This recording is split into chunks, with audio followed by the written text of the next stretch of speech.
స్త్రీ బాల వృద్ధుల తెగవేయబూనుట పాడి కాదని వెనుకాడుచుంటి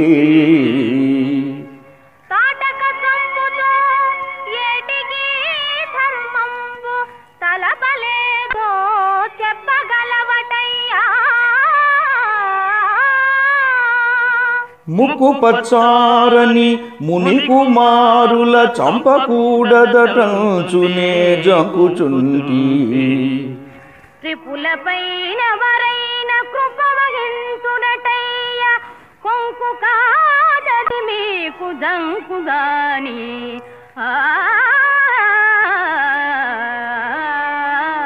చిన్ని పాపలు కడసారి చెప్పుచునుంటి తురగమును వీడి రణభూమి తొలగిపోండి.